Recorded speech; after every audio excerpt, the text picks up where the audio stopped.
من حمزه ونفخه ونفسه. بسم الله الرحمن الرحيم.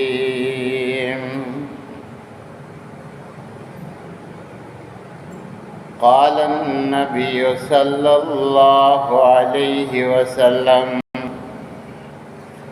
يا عثمان إنه لعل الله يكمسك قميصا، فإن أرادوا على خليه فلا تخلعه لهم. قال عثمان رضي الله عنه: وَلِمَا يَقْتُلُونَنِي سَمِعْتُ رسول الله صلى الله عليه وسلم يقول: لا يحل دم امرئ مسلم إلا بإحدى ثلاث: كفر بعد إسلام، أو زنا بعد إحصان، أو قتل نفس بغير نفس. فوالله ما زنيت في جاهلية ولا في إسلام. ما زنيت في جاهلية ولا في إسلام قط، ولا أحببت أن لي بديني بدلا.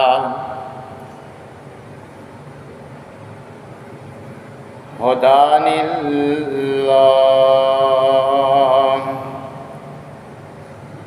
ولا قتلت نفسا فبما يقتلونني.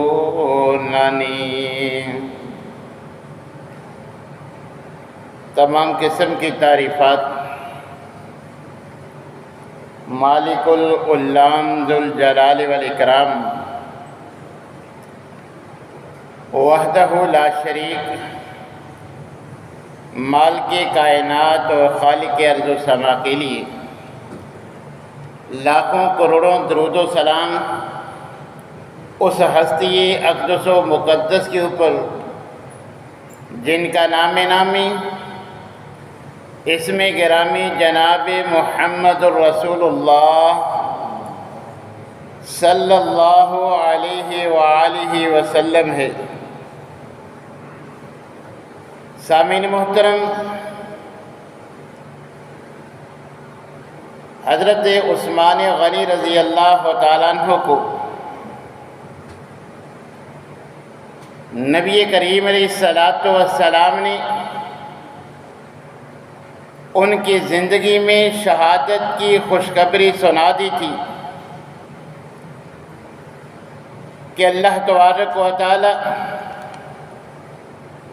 تمہیں شہادت جیسی عظیم موت سے سرفراز فرمائیں گے۔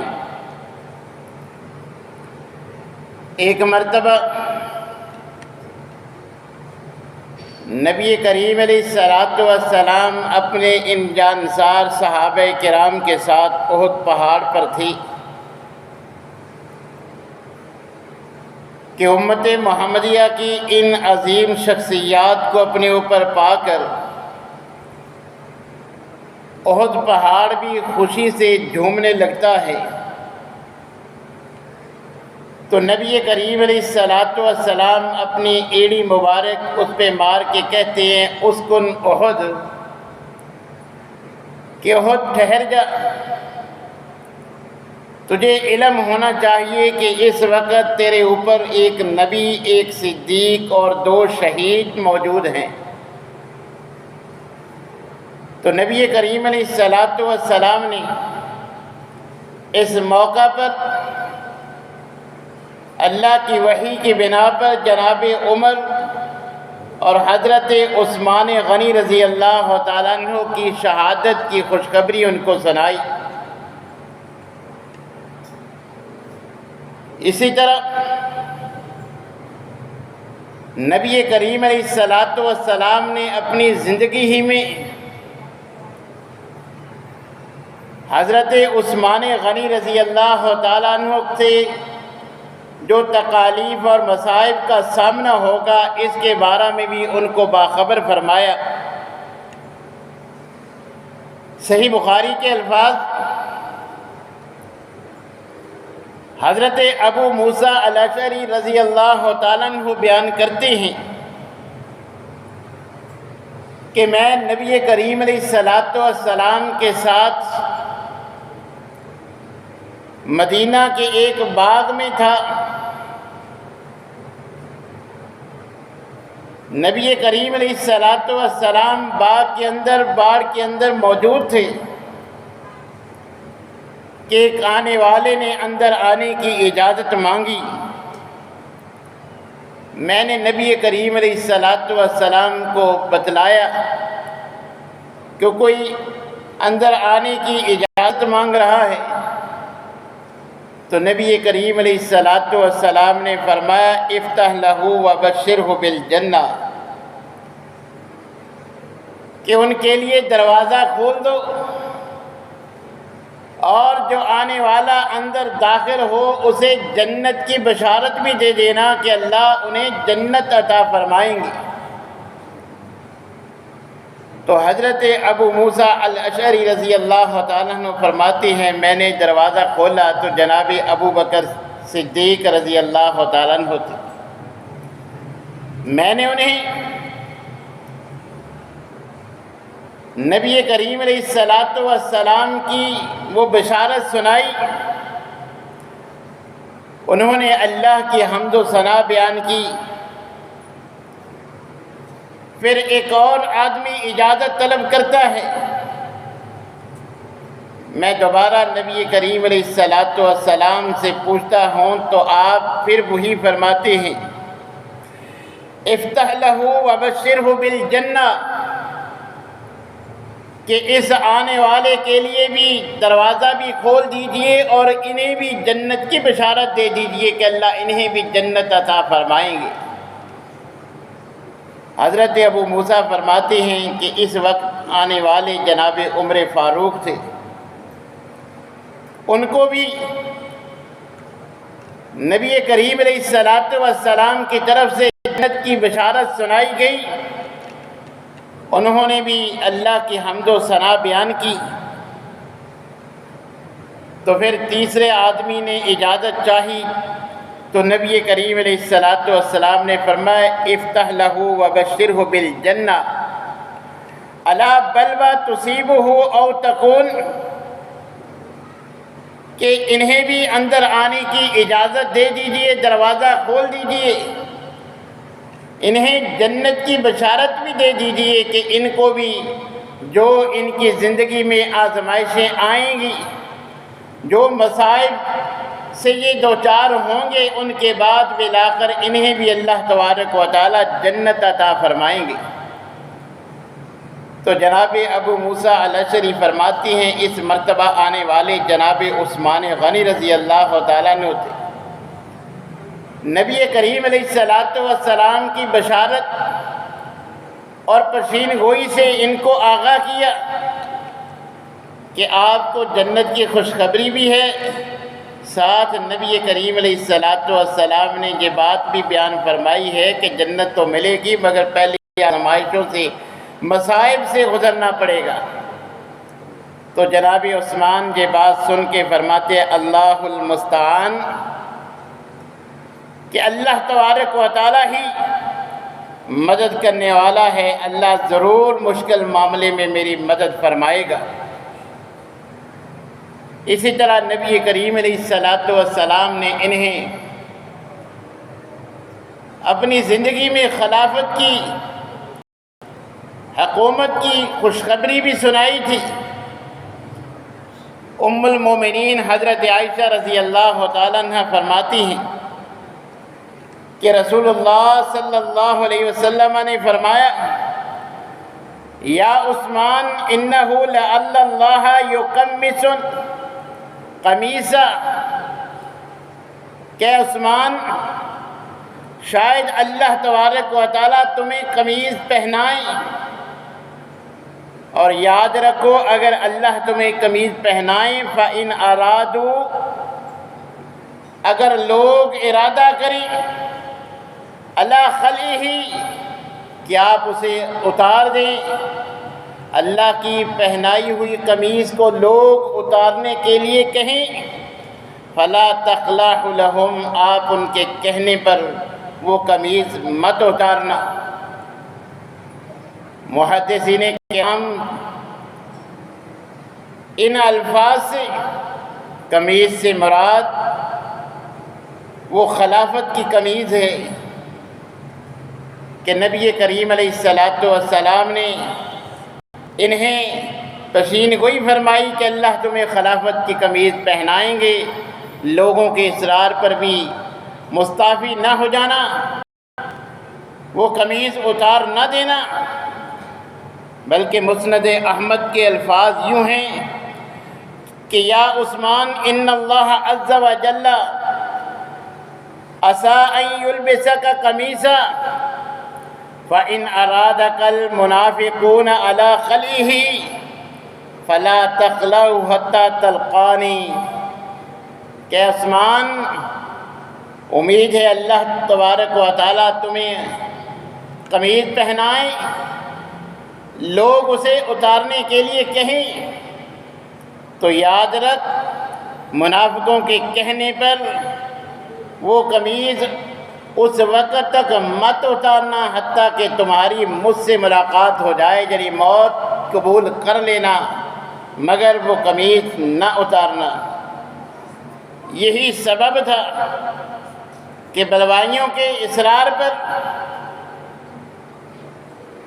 مشکل حالات بنا دینے کے باوجود حضرت عثمان غنی رضی اللہ تعالیٰ عنہ صرف حکومت کے مزے لینے کے لیے نہیں بلکہ نبی کریم علیہ السلام کے اس فرمان کو مد نظر رکھتے ہوئے ہر قسم کے حالات کو برداشت کرتے ہیں، اور نرم طبیعت کی بنا پر کسی قسم کی خون ریزی بھی پسند نہیں کرتے کہ یہی عبداللہ بن سبا یہودی کے یہ ایجنٹ تیار کردہ گروہ کہ جنہوں نے سوچی سمجھی سکیم کے تحت ایام کا انتخاب کیا کہ جس سے دو فوائد ہوں گے، عراق اور مصر سے جو قافلے روانہ ہوں گے دیکھنے والے یہی سمجھیں گے کہ حج کے ایام ہیں، یہ مسلمان حج کے لیے جا رہے ہیں۔ مسافروں سے کوئی پوچھنے والا پوچھنے کی جرت نہیں کرے گا کہ کس نیت اور ارادے سے تم لشکر جا رہا ہے، دیکھنے والا سمجھے گا حج کے ایام میں حج کے لیے سفر کر رہے ہیں۔ اور دوسرا فائدہ یہ ہوگا کہ ان دنوں میں اکثریت صحابہ کرام بھی مدینہ چھوڑ کے حج کے لیے مکہ میں آئیں گے۔ پیچھے مدینہ میں صحابہ کی تعداد کم ہوگی، ہمیں اپنی ان تمام سازشوں کو پایہ تکمیل پہنچانے میں زیادہ رکاوٹ کا، کوئی مزاحمت کا سامنا نہیں کرنا پڑے گا۔ مگر پھر بھی جتنے صحابہ تھے انہوں نے حضرت عثمان رضی اللہ تعالی عنہ سے اجازت طلب کی۔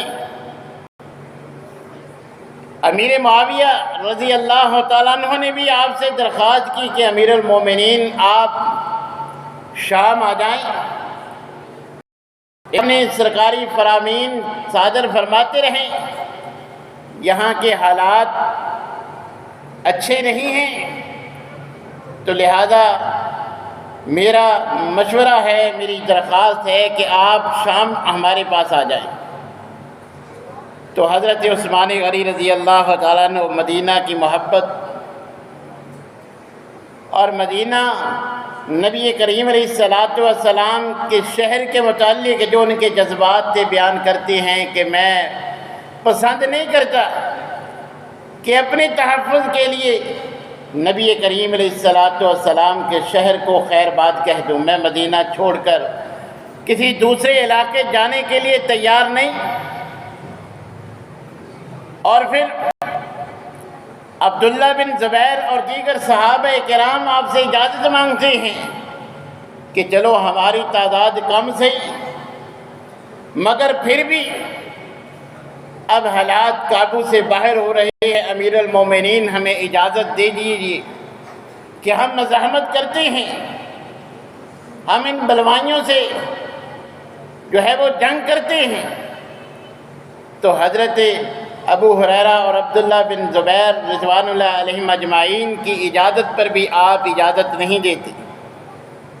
فرمایا کہ یہ پیغمبر کا شہر ہے، میں عثمان اپنی خاطر اس عظیم شہر کی عظمت کو پامال نہیں کر سکتا، میں تمہیں کسی صورت بھی جو ہے وہ اجازت نہیں دیتا کہ میری جان کی خاطر، میرے تحفظ کے لیے، میرے دفاع کے لیے جو ہے وہ تم ان کے ساتھ الجھو۔ لہذا حضرت عثمان غنی رضی اللہ تعالیٰ عنہ نبی کریم علیہ السلام کے فرمان کی روشنی میں خلافت سے دستبردار ہونے کے لیے بھی ان کا مطالبہ ماننے کے لیے بھی تیار نہ ہو سکے۔ مدینہ کی محبت میں شہر چھوڑنا بھی آپ کو گوارا نہیں تھا، اور حالات کنٹرول کرنے کے لیے مزاحمت کا راستہ اپنانے کے لیے آپ تیار نہ تھے، خون ریزی آپ کو پسند نہ تھی، مگر سازشی اپنی سازشوں میں کامیاب ہوتے ہیں، آپ کا محاصرہ کر لیا جاتا ہے۔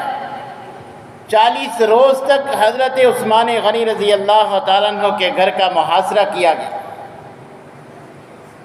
کہ آپ کو کھانے پینے کی اشیاء کی قلت کا سامنا کرنا پڑا۔ وہ مسجد نبوی کہ مسلمانوں کی کثرت کی وجہ سے جو تنگی دامن کا شکار ہوئی، نبی کریم علیہ السلام نے اپیل کی تو ساتھ والی جگہ خرید کر حضرت عثمان رضی اللہ تعالیٰ عنہ نے مسجد نبوی کی توسیع کا اہتمام فرمایا۔ آج اسی مسجد میں جمعہ پڑھانے کی، نماز پڑھنے تک کی آپ کو اجازت نہیں۔ وہ بیر روما کہ جب ہجرت کر کے مسلمان مدینہ گئے، مدینہ میں ایک ہی پانی کا کنواں یہودی کی ملکیت، مہنگے داموں بھی مسلمانوں کو تنگ کرنے کے لیے پانی نہیں ملتا تھا۔ نبی کریم علیہ السلام آپ کے اہل بیت اور دیگر مسلمان صحابہ کرام کو پانی نہ ملنے کی بنا پر سخت مصائب سے گزرنا پڑ رہا تھا کہ ایسے عالم میں نبی کریم علیہ السلام نے اعلان فرمایا کہ جو یہ بیر روما خرید کر مسلمانوں کے لیے، میرے اہل بیت کے لیے، میرے صحابہ کے لیے، مسلمانوں کے لیے پانی کا اہتمام کرے گا، میں محمد صلی اللہ علیہ وسلم اسے جنت کی ضمانت دیتا۔ جنت کی زبان رسالت سے ضمانت سن کر حضرت عثمان غنی رضی اللہ تعالیٰ عنہ ایک دن کی ملکیت، وہ بھی یہودی تھا، سارا کنواں منہ مانگی قیمت کی پیشکش کے باوجود دینے پر رضامند نہ ہوا کہ آدھی ملکیت، وہ بھی کئی گنا زیادہ، صرف آدھی قیمت آدھے کنویں کی ملکیت کے لیے جو حضرت عثمان غنی نے اس وقت ادا کی تھی، آج اگر ہمارے حساب سے اس کا تخمینہ لگایا جائے تو 30 کروڑ سے زائد کی رقم بنتی تھی۔ دوسرا آدھا سستے داموں بعد میں خریدا ہے، مگر ایک دن کی ملکیت آج کے 30 کروڑ سے زائد کی رقم اکیلے حضرت عثمان غنی رضی اللہ تعالیٰ عنہ نے اپنی جیب سے ادا کر کے مسلمانوں اور غیر مسلموں سب کے لیے مفت پانی کا اہتمام کیا۔ آج اسی کنویں کا پانی حضرت عثمان پہ بند ہے۔ حضرت عائشہ رضی اللہ تعالیٰ عنہ کو خبر پہنچتی ہے کہ حضرت عثمان کو پانی کی طلب ہے، پانی کی ضرورت ہے، مشکیزہ پہنچانے کی کوشش کرتی ہیں، بلوائی نیزہ مار کے مشکیزہ پھاڑ دیتے ہیں۔ حضرت حسن و حسین پانی پہنچانے کی کوشش کرتے ہیں، بلوائی ان کو بھی روکتے ہیں، آوازیں بلند ہوتی ہیں۔ حضرت عثمان اپنے دروازے کے سوراخ سے دیکھتے ہیں کہ پیغمبر کے نواسے میرے پانی کے اہتمام کے لیے بلوائیوں سے جھگڑ رہے ہیں۔ بلند آواز سے ان کو مخاطب کر کے ہوئے فرماتے ہیں کہ میں تمہارے نانا کی قسم دے کر کہہ رہا ہوں کہ میری خاطر ان سے مت الجھو۔ اگر یہ پانی مجھ تک پہنچانے کے لیے اجازت نہیں دیتے تو پانی مجھ تک پہنچانے کے لیے ان کے ساتھ مت الجھو، میں تمہیں اس کی اجازت نہیں دیتا، تو میں تمہارے نانا کی قسم دیتا ہوں کہ باز آ جاؤ، ان کی بات مان لو۔ حتیٰ کہ تاریخ نگاروں نے لکھا ہے کہ مدینے میں بسنے والوں کے لیے پانی کا اہتمام کرنے والے یہ حضرت عثمان غنی رضی اللہ تعالیٰ عنہ جوہر کے گندے پانی سے جو ہے وہ استعمال کرنے پہ جو ہے وہ مجبور ہو گئے کہ وہ پانی ان تک جو ہے وہ کسی طریقے سے پہنچایا جاتا، وہ گندا سمجھ کے کہتے کہ اس کو چھوڑ دیتے۔ کہ جب مسلمانوں کو پانی کی تنگی تھی تو جنہوں نے کروڑوں روپیہ صرف کر کے پانی کا اہتمام کیا تھا، آج ان پہ پانی بند ہے۔ دن بدن مصائب سے دوچار، بالآخر اپنے گھر کی چھت پہ آ کے مخاطب ہو کے پوچھتے ہیں وَلِمَ تَقْتُلُونَنِي، محاصرہ کرنے والوں بتاؤ تو صحیح مجھے قتل کیوں کرنا چاہتے ہو؟ سمعت رسول اللہ صلی اللہ علیہ وسلم یقول، میں نے رسول اللہ صلی اللہ علیہ وسلم کو یہ فرماتے ہوئے سنا، لا یحل دم امرئ مسلم الا باحدى ثلاث، کہ کسی مسلمان کا خون بہانے کے صرف 3 جائز طریقے ہیں، کہ 3 کام اگر کسی سے سرزد ہو جائیں تو اس کا خون بہایا جا سکتا ہے۔ کفر بعد اسلام، مسلمان ہونے کے بعد کوئی مرتد ہو جائے، کفر اختیار کر لے تو شرعی لحاظ سے اس مرتد کو قتل کیا جاتا ہے، اس کا خون جو ہے وہ ریگاں کر دیا جاتا ہے۔ یا پھر دوسری صورت، او زنن بعد احسان، شادی کے باوجود اگر غیر شادی شدہ زنا کرتا ہے اس کی سزا ہے مگر رجم نہیں، مگر اگر شادی ہونے کے باوجود کوئی زنا کرتا ہے تو اسے رجم کر کے اس کی جان ختم کی جاتی ہے اس انداز میں۔ یا پھر تیسرا آپشن یہ ہے، او قتل نفس بغیر نفس، بغیر کسی عذر کے، بغیر کسی قصاص کے کسی کا ناحق خون بہا دیا جائے تو قصاص کی صورت میں اس کا خون بہایا جا سکتا ہے۔ یہ 3 ایسے اسباب ہیں جو کسی مسلمان کی جان کے اختتام کے لیے شریعت نے جائز رکھے، مگر یاد رکھو فواللہ ما زنیت فی جاہلیت ولا فی اسلام، کہ اللہ کی قسم ہے میں عثمان نے اسلام قبول کرنے کے بعد کبھی جاہلیت میں بھی زنا نہیں کیا۔ رجم کی سزا تو ہے مگر میں نے تو مسلمان ہونے سے پہلے بھی کبھی زنا نہیں کیا۔ ولا احببت ان لی بدینی بدلا منذ هذا الی اللہ، جب سے اللہ نے مجھے ہدایت دی ہے میں نے کبھی اس سے پسند نہیں کیا کہ اب اسلام کو چھوڑ کر کے اور دین اختیار کر لوں، کسی دین کی محبت ویسی نہیں جیسی اسلام کی محبت ہے میرے لیے۔ اور فرمایا ولا قتلت نفسا، میں نے کسی کو ناحق قتل بھی نہیں کیا، تو پھر بھی تم مجھے کیوں میرے قتل کے درپے ہو، کیوں مجھے قتل کرنا چاہتے ہو؟ میرا کوئی قصور تو بتلاؤ۔ مگر اس کے باوجود بھی آپ کی یہ باتیں بھی، اس خطبہ میں آپ نے وہ اپنے احسانات بھی کہ میرا پانی بند ہے، یہ کنواں خریدا کس نے تھا؟ آج مسجد میں داخلہ بند ہے، مسجد کی توسیع کے لیے جگہ خریدی کس نے تھی؟ اپنے اسلام اور مسلمانوں پہ جو احسانات تھے وہ آپ نے بتلائے، مگر وہ بدبخت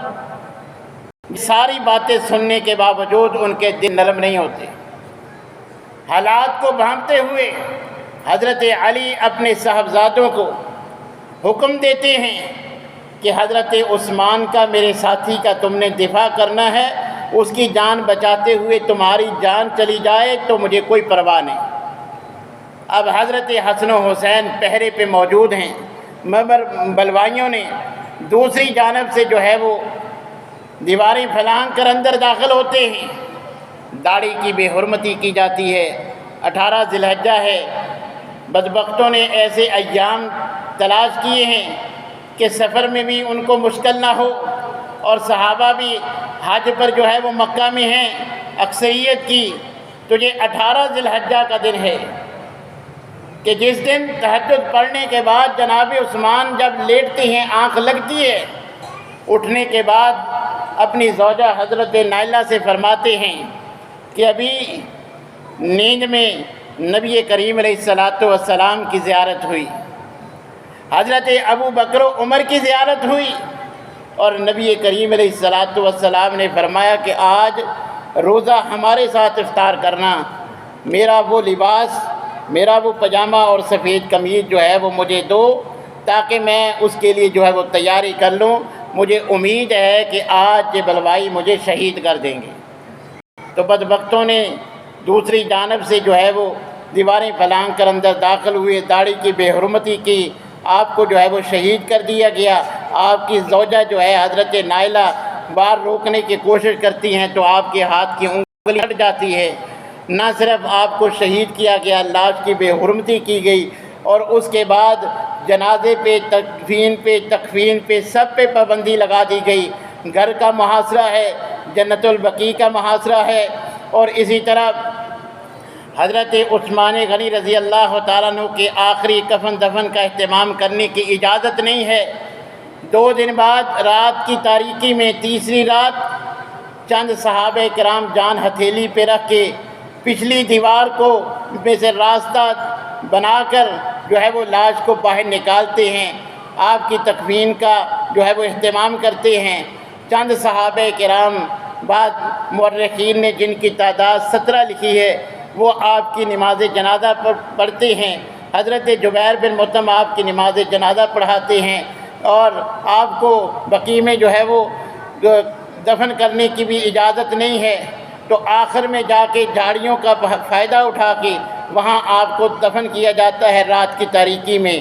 اور جو ہے وہ قبر کا نشان تک نہیں رکھا جاتا تاکہ کہیں بلوائیوں کو علم ہو کہ پھر وہ دوبارہ لاش نکال کر بے حرمتی نہ کریں۔ مگر اللہ کو جیسے منظور تھا، پھر بعد میں توسیع ہوئی تو آخر میں اسی قبرستان میں جو ہے وہ آج حضرت عثمان غنی رضی اللہ تعالیٰ عنہ کی جو ہے وہ قبر تو موجود ہے، مگر اس وقت وہ قبرستان میں نہیں تھی، قبرستان سے باہر تھی، اب اس میں جو ہے وہ شامل ہو چکی ہے۔ یہ تاریخ اسلام کا وہ عظیم حکمران ہے جن کے بارے میں نبی کریم علیہ السلام نے فرمایا تھا، اے اللہ میں عثمان سے راضی ہوں، اے اللہ تو بھی اس سے راضی ہوگا۔ جب یہ اس وقت آپ نے فرمایا تھا کہ جب حضرت علی اور حضرت فاطمہ کی شادی ہونی تھی، حضرت علی کے پاس مال موجود نہیں تھا، صرف ایک زرہ تھی،